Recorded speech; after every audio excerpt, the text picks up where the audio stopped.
नमस्कार। साहित्य हो या कला का कोई भी क्षेत्र, जब भी भविष्य की बात होती है तो अक्सर यह कहा जाता है कि वर्तमान पीढ़ी क्या कर रही है। उसकी प्रतिभा पे सवाल उठते हैं, समर्पण पे सवाल उठते हैं। लेकिन ये बड़ी खुशी की बात है कि जम्मू में ना तो प्रतिभा की कोई कमी है, ना ही कलाकारों के समर्पण भाव की।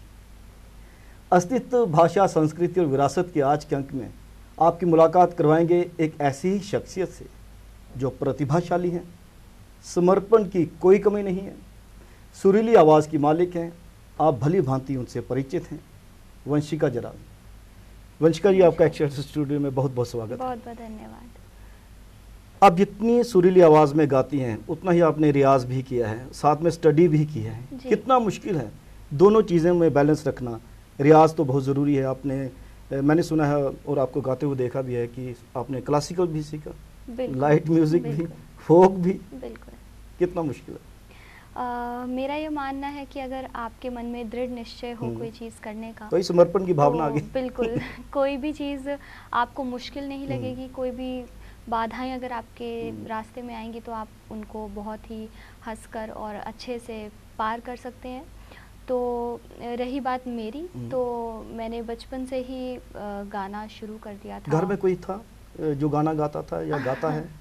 हाँ, मेरी मम्मा की आवाज़ काफ़ी अच्छी है। वो वैसे प्रोफेशनली कभी उन्होंने गाया नहीं है, लेकिन उनकी आवाज़ काफ़ी अच्छी है। मुझे लगता है मुझे भी उन्हीं की आवाज़ मिली है मेरे में।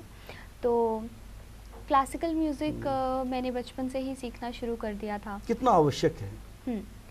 देखिए, कोई भी ये बात बहुत ही इम्पोर्टेंट बात है। जैसे कोई भी अगर हम घर बनाएंगे, अगर उसकी नींव पक्की होगी तो घर टिका रहेगा, लंबे देर तक टिका रहेगा, नहीं तो वो गिर जाएगा। तो उसी प्रकार शास्त्रीय संगीत को मैं मानती हूँ कि वो आपके संगीत की नींव है, बेस है। अगर वो आप पक्का होगा आपका बेस, तो आप देर तक लॉन्ग लास्ट कर सकते हैं और अपनी आवाज़ को और बेहतर निखार ला सकते हैं, वॉइस कल्चर अपना बना सकते हैं। और जो टेक्निक्स होती हैं जो शायद आजकल बच्चे जो नहीं सीखते हैं क्लासिकल म्यूज़िक, जिन्हें सिर्फ शौक़ होता है गाने का, उनको नहीं पता होती हैं छोटी छोटी बारीकियाँ। तो जब आप शास्त्रीय संगीत में आते हैं तो आपको वो सारी टेक्निक्स, वो सारी बारीकियाँ पता लगती हैं और आप एक बहुत ही अच्छे तरीके से मॉड्यूलेशन वॉइस का कैसे होता है, ढेर सारी तरीके आपको पता चलते हैं क्लासिकल। तो वर्सेटिलिटी लाने के लिए सिंगिंग में शास्त्रीय संगीत का सीखना बहुत ज़रूरी है। बिल्कुल। और सुरों पर टिकाव कैसे रखा जाता है, अपने सुर पक्के कैसे किए जाते हैं, रियाज कैसे करना है, ये तो आपको जब आप प्रॉपर ट्रेनिंग लेंगे क्लासिकल म्यूजिक की तभी पता लगेगा। आपने क्लासिकल म्यूजिक किससे सीखा? विजय समेयाल जी से भी सीखा आपने? मैंने सीखा है। मैंने 2-3 गुरुओं से सीखा है। विजय समेयाल जी को रंगीले ठाकुर के नाम से ना केवल जम्मू वाले जानते हैं, बाहर भी शास्त्रीय संगीत में उनका एक नाम है। जी बिल्कुल। तो मैंने सबसे पहले जब मैं 5th क्लास में आई थी, मैंने स्टार्ट किया था, उस समय मैंने हरि कृष्ण सर जी से सीखा था। फिर उसके बाद मैंने सुनैना मैम से भी सीखा है। सुनैना जो म्यूजिक एंड फाइन आर्ट्स में थी? जी, उनसे सीखा है। फिर मैंने विजय सम्याल सर से भी सीखा है क्लासिकल म्यूज़िक। तो 2-3 गुरुओं से मेरे आशीर्वाद रहा है, तो सीख पाई हूँ थोड़ा बहुत। अभी भी रियाज करती हैं आप? बिल्कुल। रियाज के बिना अगर रियाज छूट जाएगा तो आप गाना नहीं गा पाएंगे। फिर आपको प्रैक्टिस, कोई भी फील्ड हो, म्यूज़िक की बात नहीं है, कोई भी फील्ड हो, अगर आप प्रैक्टिस छोड़ देंगे तो आपको दिखने लगेगा कि धीरे धीरे आपके जो कला है उसमें घटोती होने लगेगी। तो रियाज बहुत ज़रूरी है। संगीत साधक को तपस्वी कहा जाता है। आमतौर पे जो आजकल नौजवान पीढ़ी है वो ज़्यादातर मेरे ख्याल में ग्लैमर के कारण इस तरफ ज़्यादा आती है। ये जो रियलिटी शोज़ हैं, नाम नहीं लेंगे उनका, बड़े बड़े रियलिटी शोज़ नेशनल टीवी पे आते हैं, सैटेलाइट चैनल्स पे आते हैं, और लोकल लेवल पे भी रिसेंटली एक बहुत बड़ा वॉइस ऑफ डुग्गर है ना, जिसमें आप जज भी थी, वो भी हुआ। तो बच्चों का बहुत ज़्यादा रुझान था उस तरफ। लेकिन उसके बाद कितने बच्चे संगीत की दुनिया में टिक पाते हैं? ग्लैमर के कारण तो बहुत से आते हैं, जैसे आपने बोला रियाज, तो ग्लैमर के पीछे का जो तप है उस पर कितना ध्यान देते हैं? आप क्या समझते हैं? आप भी उसी पीढ़ी से बिलोंग करती हैं। बिल्कुल बिल्कुल सही आपने पॉइंट ये बताया है। किसी चीज़ को हम हासिल कर लें, अगर हम सोच लें कि हमने अब हासिल कर लिया है, तो एक पल को मैं मानती हूँ कि चलो एक पल को हासिल हो भी गया, लेकिन उस चीज़ को मेंटेन करना और उसको आगे लेकर चलना और बार बार उसमें सक्सेस लाते रहना, वो बहुत मुश्किल होता है। संगीत की दुनिया में टिक पाना ही बहुत बड़ी बात। बिल्कुल बिल्कुल। एक बार आप सक्सेसफुल हो सकते हैं, बाय लक हो सकते हैं, बाय चांस हो सकते हैं, लेकिन अगर आप चाहते हैं कि आप बार बार उस फील्ड में अच्छा करते रहें, आपको काम मिलता रहे, तो उसके लिए आपको खुद पर काम करना बहुत ज़रूरी है। और वो जो हार्ड वर्क की आप बात कर रहे हैं कि आप कोई भी ट्रॉफी तो जीत लेंगे आप, लेकिन उसके बाद अगर आप उस फील्ड में काम ही नहीं करेंगे तो बस वहीं तक वो सफ़र था। फिर आपने ग्लैमर के कारण वो चीज़ प्राइज़ मनी भी जीत लिया, लेकिन उसके बाद शायद ऐसा हो सकता है कि उस कंपटीशन में जो शायद विनर ना भी रहा हो, फर्स्ट टॉप 3 में ना भी रहा हो, वैसा कोई देखिए ना, अरिजीत सिंह जो आज का टॉप सिंगर है, बिल्कुल वो रनर अप था मेरे ख्याल में, है ना, इंडियन आइडल में। जो इंडियन आइडल जीते वो बाद में नज़र नहीं आए कहीं पे भी, लेकिन जिन लोगों ने उसमें तपस्या की, फिर जैसे आप खुद बोल रही हैं कि ग्लैमर के कारण अगर कोई आगे आता है उसको मेंटेन कर पाना, ग्लैमर ही आपका साथ नहीं निभाता। क्योंकि मैं वही आपसे सवाल पूछना चाहता था कि आजकल देखिए मशरूम हो रहे हैं बहुत से सिंगर्स, पैसे की बदौलत आप समझ लीजिए, स्टूडियो बुक किया जाता है, एक लाइन को 20 बार गाया जाता है, अरेंजर उसमें से बेस्ट लाइन उठाता है डालता है, म्यूज़िक वाला अलग अलग से आता है ना, लेकिन वही सिंगर जब लाइव परफॉर्मेंस करने लगते हैं तो एक्सपोज हो जाते हैं। बिल्कुल, ये सही बात है, क्योंकि आपने मान लो कोई गाना रिकॉर्ड किया और आपने अच्छे से उसका खेल, सारा मिक्स मास्टर में उसका खेल होता है, आपकी जो कमियां होंगी वो छुप जाएंगी, सुर गए भी होंगे वो सारे आपके करके सेट गाना, और जब लोगों को वो मिलेगा तो एक परफेक्ट ट्रैक मिलेगा उनको, लोगों को अगर वो पसंद आएगा तो उस ट्रैक की बदौलत वो सिंगर भी हिट हो जाएगा, है ना। जाहिर सी बात है, जब वो सिंगर हिट हो जाएगा तो फिर उसके जो उसका फेस वैल्यू है वो बहुत बढ़ जाएगा, उसकी पॉपुलैरिटी बढ़ जाएगी, और उसकी पॉपुलैरिटी की वजह से लोग उसे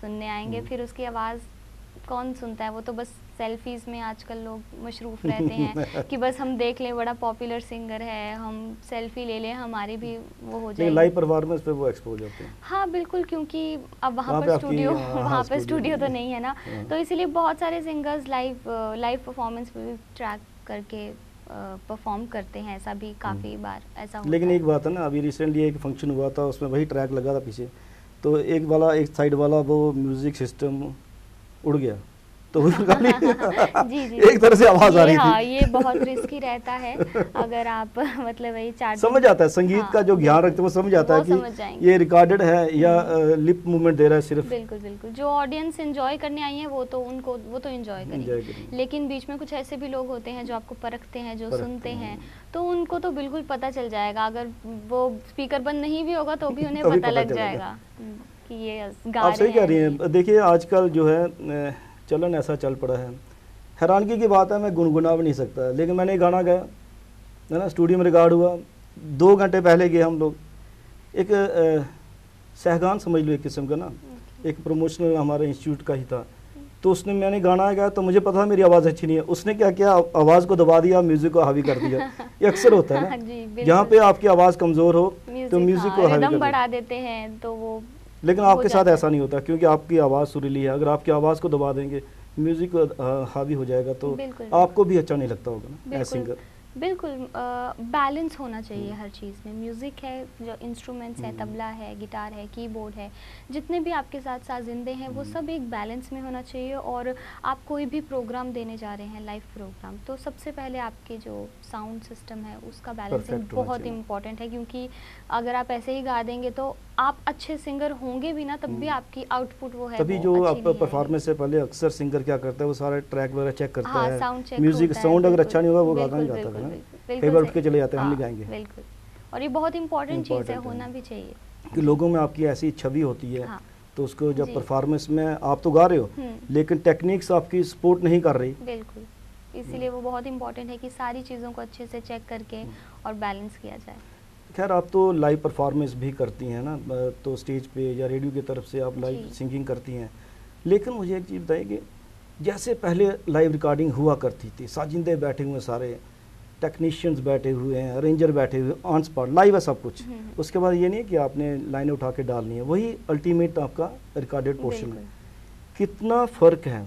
मैक्सिमम काम तो आपने ट्रैक पे किया होगा, जब क्योंकि आपका जब जन्म हुआ तब तक ट्रैक सिस्टम आ चुके थे, वैसा सिस्टम था नहीं, जैसे लता मंगेशकर हो गई जो जिन्हें हम कर्मयोगी कहते हैं ना, किशोर कुमार, मुकेश हो गए, है ना, रफ़ी जी हो गए, उनमें किसी की भी गलती की गुंजाइश नहीं रहती थी। एक से भी गलती होगी, रिकॉर्डिंग वाले से, गाने वाले से, ड्यूट से, है ना, किसी से भी होगी तो वो पूरा रीटेक है जी।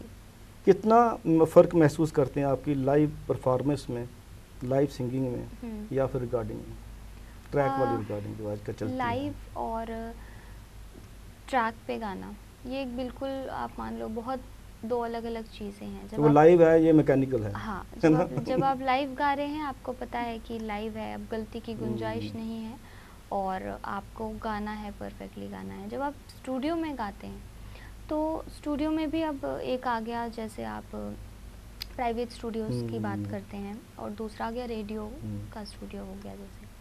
तो प्राइवेट में आप एक लाइन को 15 बार, जब तक आपको सेटिस्फैक्शन नहीं होती है कि हाँ अब परफेक्ट आ गया है ये टेक, तो आप उसको एक एक लाइन करके कर सकते हैं, पूरे गाने को जोड़ सकते हैं बाद में। बट रेडियो में अभी भी जो रिकॉर्डिंग्स होती हैं वो लाइव होती हैं और सारे साजिंदे बैठे होते हैं आपके, 4-5 साजिंदे, और म्यूज़िक कंपोज़र होते हैं साथ में, सिंगर होते हैं, और जो रिकॉर्डिंग कर रहे होते हैं वो भी सामने रूम में होते हैं। तो वो एक प्रॉपर वही फील आपको मिलता है। और रेडियो में मतलब मुझे लगता है आजकल की जनरेशन में रेडियो में गाना भी बहुत मुश्किल है, क्योंकि उस तरह का आजकल बच्चे सीखते नहीं हैं या सीखना प्रेफर नहीं करते हैं। काफ़ी जल्दबाजी, उनको शॉर्टकट्स सबको चाहिए कि हाँ, अगर कोई सीखने आता है तो वो भी मतलब पूछेगा कि हाँ कितने टाइम में मुझे आ जाएगा म्यूज़िक। तो इसके लिए तो उम्र भी कम है, पूरी उम्र भी कम है। मुझे खुद 12 से 13 साल हो गए हैं सीखते हुए, अभी भी सीख रही हूँ। तो रिकॉर्डिंग्स में यही मेन अंतर यही है कि अगर आप मतलब सीखे हुए कुशल गायक हैं तो फिर आपको फ़र्क नहीं पड़ेगा कि आप स्टूडियो में गा रहे हैं, लाइव गा रहे हैं, कहीं भी आप गा रहे हैं, क्योंकि आपको अपने ऊपर एक कॉन्फिडेंस होगा कि हाँ मुझे कोई भी सिचुएशन मिले मैं हैंडल कर सकती हूँ। मेरे पास इतना भगवान या गुरु का आशीर्वाद है और विद्या है, और जिसके लेकर मैं कर पाऊँगी, या कुछ आएगी मुश्किल या जो लोग सिखाएंगे वो सीख लूँगी, ग्रैब कर लूँगी उस समय। बट जो बच्चे आजकल सीख रहे हैं तो उनको म्यूज़िक स्टूडियो ज़्यादा प्रेफर करते हैं, क्योंकि उसमें आप कट पेस्ट कर सकते हैं। क्या वो मज़ा रहता है जैसे लाइव परफॉर्मेंस में इमीडिएट आपको रिस्पांस है वहाँ से, है ना? जी। या फिर आप जैसे रेडियो के लिए बोल रहे हैं तब तो रिकॉर्डिंग करने वाले ही होते हैं वहाँ पे, लेकिन आपको एक फील आता है अलग से कि वो with the passage of every friction of second वो चीज़ इन्वॉल्वमेंट आती है बीच में ना, नेक्स्ट लाइन में और ज़्यादा इन्वॉल्वमेंट आ जाती है। ड्यूट में जब आप एक साथ बैठ के गाना गाते हो तो वो एक दूसरे की तरफ फील जो आता है उस पर ओरिजिनलिटी आती है। बिल्कुल, ये बिल्कुल सही बात है, क्योंकि जब हम लाइव गाते हैं या फिर अगर रेडियो की भी बात करूँ तो काफ़ी सारे लोग होते हैं और अपना इनपुट्स दे सकते हैं, जिस वजह से हमें ये महसूस होता है कि हाँ अगर ये चीज़ ठीक नहीं हो रही है तो हम सजेशंस ले सकते हैं। वो हमें बताएंगे कि हाँ इसको ऐसे नहीं, इस तरीके से करो, तो वो और निखार आ जाता है गाने में और एक फील बरकरार रहती है। अगर जैसे डुएट सॉन्ग की बात कर रहे हैं, अगर हम साथ में गा रहे हैं या ग्रुप सॉन्ग की बात कर रहे हैं तो सब लोग साथ में होते हैं तो एक एनर्जी बनी रहती है और एक फील बना रहता है और गायक को भी मज़ा आता है। अब स्टूडियो में हम वही है कि रिस्पॉन्स रेट थोड़ा हमें लेट मिलता है। गा रही है, लड़का हो सके 10 दिन के बाद वही गाना गाए। टेक्नोलॉजी है, इसकी अच्छी बात भी है। अगर कभी अवेलेबल नहीं है, टाइम सेविंग है, अगर अवेलेबल नहीं है कोई मेल सिंगर तो आपको वेट नहीं करना पड़ेगा उनका, आप अपना काम करके लेकिन फील कहीं पे छूट जाता है। हाँ, फिर ये है कि टेक्नोलॉजी के साथ हमें भी थोड़ा टेक्निकल बनना पड़ेगा और वो फील हमें फिर वो डेवलप करना पड़ेगा उस गाने के साथ। उसको 4-5 बार सुन के हमें अच्छे से, या उसको प्रैक्टिस करके गाने को, और उसकी जो भी उसका म्यूज़िक है उसको अपने जहन में डालकर उसका वो जब हमें लगेगा कि अब हम रेडी हैं, हम फील कर सकते हैं, तो फिर हम उसको टेक करते हैं।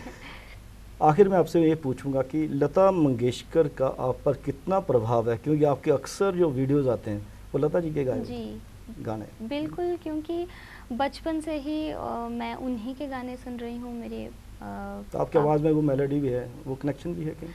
बिल्कुल, मैं कोशिश करती हूँ उनको सुनने की, और जितना हो सके छोटी छोटी बारीकियाँ वो जो अपने गानों में लेती हैं, बहुत ही उनके जैसा तो कोई कर नहीं सकता है ऑब्वियसली, लेकिन उनको सुनने से ही बहुत सारी चीज़ें सीखने को मिल जाती हैं।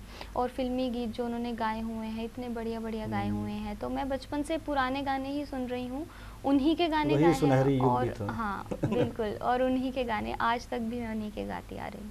अस्तित्व, भाषा, संस्कृति और विरासत के आज के अंक में आपने बातचीत सुनी वंशिका जराज से, जिन्होंने बेबाक होकर कहा कि स्टूडियो में ट्रैक सिस्टम पर रिकॉर्डिंग तो करवाइए, लेकिन अपने आप में वह फील भी लाइए। कैमरामैन नितिन के साथ राजेश्वर सिंह राजू को अब दीजिए इजाज़त।